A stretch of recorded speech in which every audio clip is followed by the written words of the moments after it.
right, thanks, Erica. My name's Josh, and I'm sort of Erica's counterpart with the, when it comes to tortoise issues for the U.S. Fish and Wildlife Service. I'm with the Alabama Ecological Services Field Office. It's just down the road here in Daphne. She asked me to talk a little bit about the Endangered Species Act. I know some of you in here have already seen this, so just bear with me in past presentations. But hopefully the rest of you will get some useful information out of it. All right. Richard Nixon was the president that signed this into law in 1973. These are just some pictures of some of the species that had already disappeared by that time. All right. And Congress recognized that species don't live in isolation from each other, nor do they live in isolation from their habitat. So when writing this law, they had to consider that. We're not considering just the species itself, we need to consider its habitat. So here's some examples of species that may coexist in the same type of habitat. Okay. The SA is administered by, obviously, U.S. Fish and Wildlife Service, but also our sister agency, which is NOAA's National Marine Fisheries Service. We handle the terrestrial species, and NOAA obviously handles the marine species, anadromous fishes, but the exception is manatees and sea turtles. When they come onto the nest to nest on the beach, that's when Fish and Wildlife Service has jurisdiction. All right, there's 18 sections. We're not going to get into all 18 sections because we're just going to focus on the ones that support listing and recovery actions. The rest of the stuff is sort of legal, administrative, boring stuff. Okay, and these are the sections. I'm not going to read them to you because we're about to talk about them here in a second. Section 2 is findings and purpose. Why is Congress doing this? And this is a brand new law. It's never been done before. The country has been growing ever since its birth, right? So we've had all this growth and all this time, there were no environmental laws that existed. So species were disappearing, they were winking out, kind of like the passenger pigeon here. Some species were in decline, like the Gulf sturgeon. All right. And so Congress also had to answer, why? Why should we save endangered species? And as federal endangered species biologists, we have to know the answer to this question as well. They said they provide value. They aesthetic, ecological, recreational value. They're here for a reason. They belong to the American people. They're here for a reason. And here's, one of our great success stories, the bald eagle, which was recovered as a result of this law. There are other reasons too. A lot of times we say, well, what if the gopher tortoise were to disappear tomorrow? Roger talked about those 350 other species that kind of depend on that burrow for existence. What happens to them? And then if they wink out, what happens to some other species? So there's a lot of different answers you can give to that question, but those are just a few that folks ask we like to talk about. Section 3 covers definitions. And endangered species, well, let's just read it. Any species which is endangered of extinction throughout all or a significant portion of its range, like the famous Alabama beach mouse, right? It only occurs in one small part of Alabama, right on the beaches in Baldwin County. So it's considered endangered because, one catastrophic natural or man-made event, and they could all be gone, right? So. Threatened species. Well, any species is likely to become endangered. Same. You might know what this is. This is red-hill salamander, okay? Only found in Alabama in a very small portion as well of Alabama. But he doesn't live on the beach where we want to build our houses. He lives on these really steep, embankments in the Red Hills area. So the threats to this species were probably considered less. So it's only considered threatened at this point. More definitions. TAPE, all right? Endangered species biologists, we're obsessed with TAPE. What does this mean? What does it mean to everybody else? We're always trying to figure out if TAPE is happening, what's going on. Well, here it is: to harass, harm, pursue, hunt, shoot, wound, kill, trap, capture, collect, or attempt to engage in such nonsense, right? Pretty straightforward. But we in federal government, we need definitions for words that are in our definition, so we go further to harm, which is further, kind of applies to habitat, right? So if you modify or destroy habitat to the point where you cause take, as an example, you remove a nest or a burrow, the animal's not in it, you're not hurting that animal, you're not killing it, but you've removed its shelter. So if it dies as a result of not having its shelter, then there may have been a take issue there, so it may apply under this law.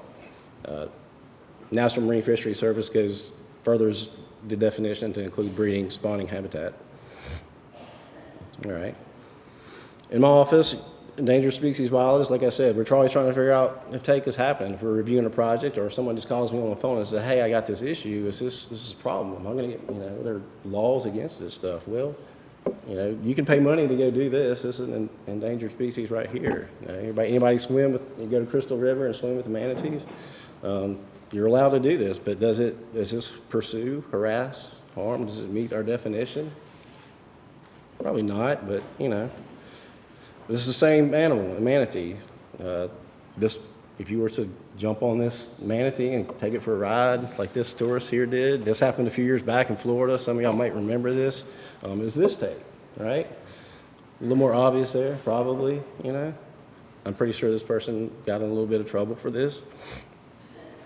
And since this is a tortoise meeting, is this take? Anybody have kids? Anybody have kids, or maybe you did this when you were a kid, you picked up an animal, you wanted to paint on it or something and watch it walking around? Well, this tortoise had help doing this, right? Somebody had to capture it. Does it meet our definition of take?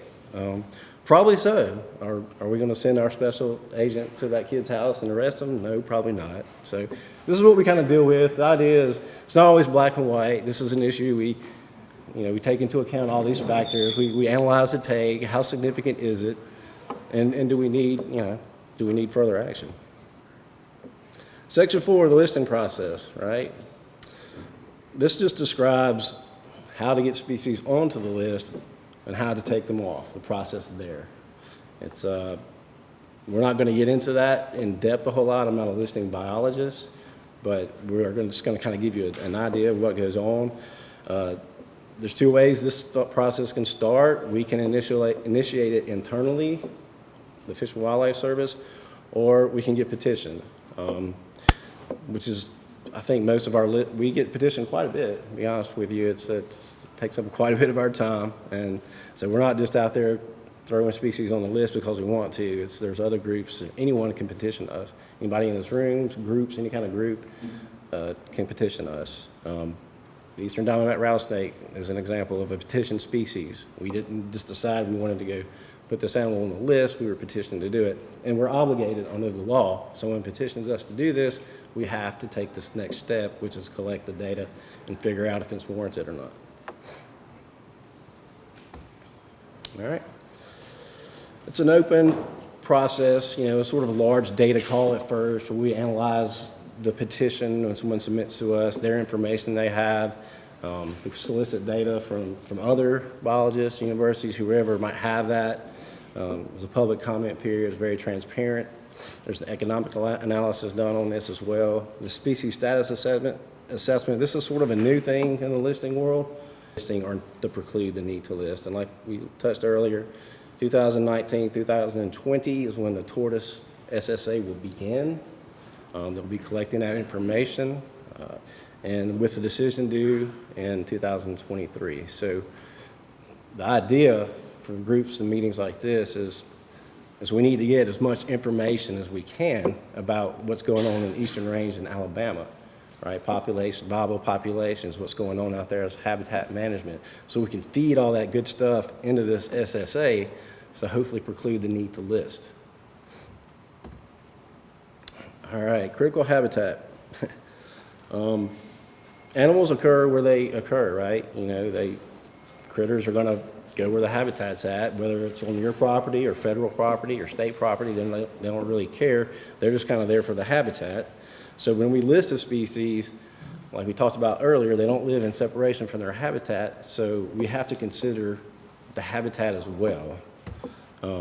there may be certain characteristics about that habitat that we would consider essential for recovery, right? It's just good habitat, and so it may be considered at the time of listing. You may list that critical habitat as well. Don't start throwing things at me just yet. It's also public review. It's the same process as the species itself, right? And like I just said, there's certain things that physical or biological features about this habitat that we consider important. It's also the most misunderstood thing about the Endangered Species Act, probably.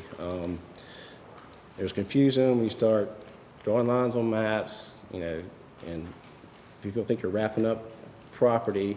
It doesn't create a park or a preserve, all right? This mainly affects federal agencies and their actions, okay?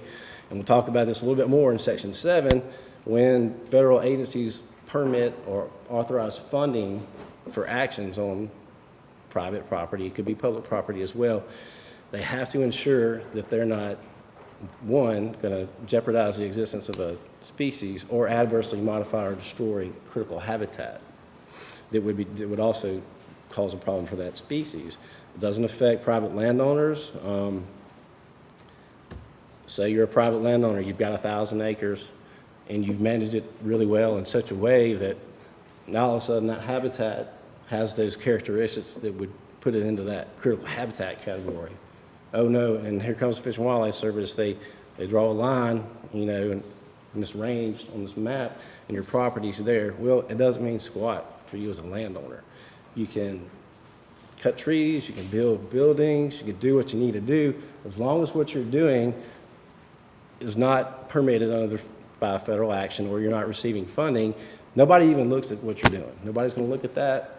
And so the only time it would even get looked at is when we go through that Section 7 process, what I'll talk about in a minute, which involves a federal action with funding or permit. You can do what you need to do, but as long as you're not rising to that level of take, through the course of your actions, you're not impacting a species. And critical habitat doesn't necessarily have to be occupied. That's how it has been done in the past.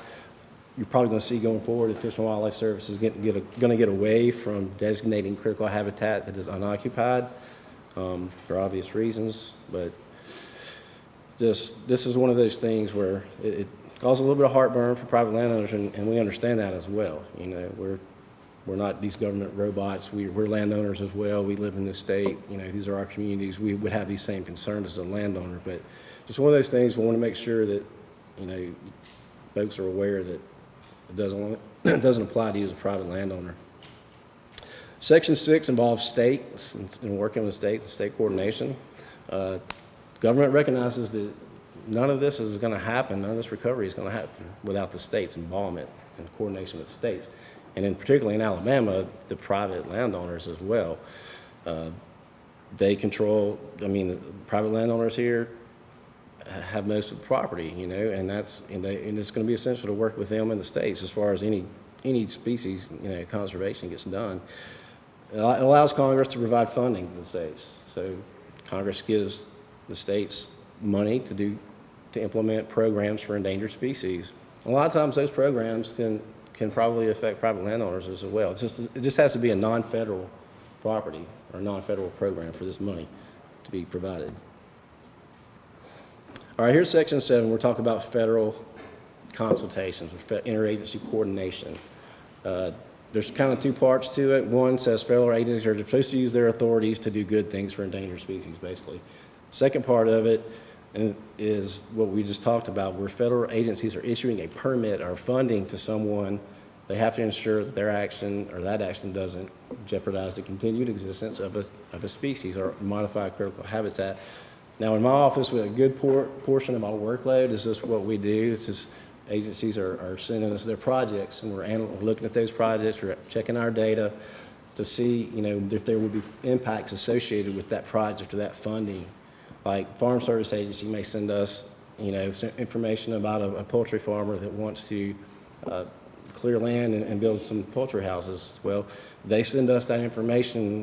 We check that with our data and send them back, either a concurrence where, there's nothing there, or we may ask for a species survey if we think there's a species in the area, and if they do the survey, nothing comes back, and then everything's good. Sometimes they'll do a survey and they'll find a species there, and then we got to figure out, well, now is take going to occur? We're back to figuring out about take, or can we do this project without having take occur, which if take is going to occur, which it can, right? That's what Section 7 is for. Then there's just another process we go through where we issue a biological opinion, which is another decision type document where we do an analysis on the take, and we exempt the take to the federal agency, and they issue their permit or they give their funding, and the project moves forward that way. Section 9 just talks about the teeth of the act, the prohibitions, the law itself, everyone, all of us are subject to this, and you can't just go out and kill a species or take a species, right? The best way to do it is through Section 7, to be honest with you, because you've got that federal nexus there, right? That gives you that federal process. There's a process there, it's very streamlined. But if you don't have that federal nexus, well, let me go back here. Prohibitions also, your safety and well-being, right, is first and foremost. That's what, there is a law exclusion if you're in danger or someone is in danger from an endangered species, you take it, you kill it, defend yourself, you're fine, right? That's for obvious reasons. We're not going to send the special agents and the black helicopters to, your house. Right. Or the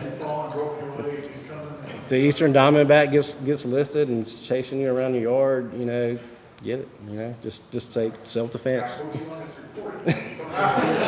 Oh, I know. But I wouldn't say it if it weren't in the law itself. So, right, within reason, right? Okay. Section 10 is titled exceptions. What they're really talking about here is permits. We do issue permits. The problem with this law when it was signed in 1973 was it allowed for federal actions, but they had to do an amendment in 1980. That's kind of an issue. You want to build your dream house out there on the hill or on the beach, or you're a developer, you want to develop a subdivision or something like that. Well, it was very difficult to do that because of that colony of tortoises over there on the hill, right? There was no mechanism to move those tortoises or even kill them if you needed to, right? So that's what Section 10 is all about. It covers that process, for any non-federal entity to get authorization to take a species. And there's something, when you apply for that permit, there's a habitat conservation plan that goes along with that. And we'll get into that in a second. The other permit up there, 10A1A, that's basically your scientific collection permits, right? Those are the permits that folks that are working with endangered species, they need these permits, or if you're an environmental consultant, you need that permit from Fish and Wildlife Service. And of course, all these activities are incidental to the otherwise legal activity, right? You're not getting a permit to go take species as it's part of an otherwise legal activity that you're trying to pursue, okay? And the intent from Congress was, like we just talked about, folks need to build homes, they need to develop property, for whatever reason. So we're allowing a mechanism for that, to facilitate that, right? You can't slow down economic activities, right? Like I said, any non-federal entity party is able to apply for these permits. Okay, the Habitat Conservation Plan it's sort of it will describe what activities you want covered when you apply for your take permit, what you want covered, how you're going to avoid, minimize, and then mitigate and fund, this process, whatever you're proposing to do here. And you can include non-listed species. Why would you want to do that? Why would you want to give yourself that extra headache? Well, maybe you see a candidate species that you interact with, that you maybe won't covered. If it gets listed, well, you don't have to go back and revisit this. You can just business as usual for you. They're flexible. There's no recipe that you have to follow for this plan. You can propose anything. You can have any activity covered by this, otherwise legal, right? So, there's really no, you don't have to, we don't have like a plan or a format that you have to follow for this.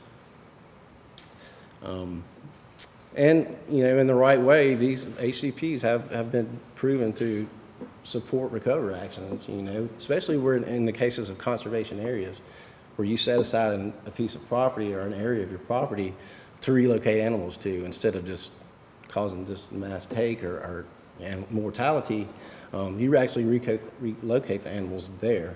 And we have one of those in Mobile County with a gopher tortoise. So with the mobile area and water sewer system, it's, so now you have this population over here that otherwise may have been just not there now. We could have just given take for mortality for all these animals, but now we have a conservation benefit because of that. And, in our office, we see these as partnership opportunities. We recognize that without private landowners, we're not going to get a lot of conservation work done, particularly in Alabama. So this is our way of recognizing that, hey, they came to us, they're trying to do things the right way, they want to do what they need to do on their property, whatever that is, but they want that protection from, Section 9, right? So, and also, we recognize that they're doing good things probably through this process for listed species. And if it's done the right way and funded the right way, you can accomplish quite a bit. These are just some examples of projects that might be candidates for HCPs, forestry, utilities, pipelines, a lot of these linear type infrastructure projects.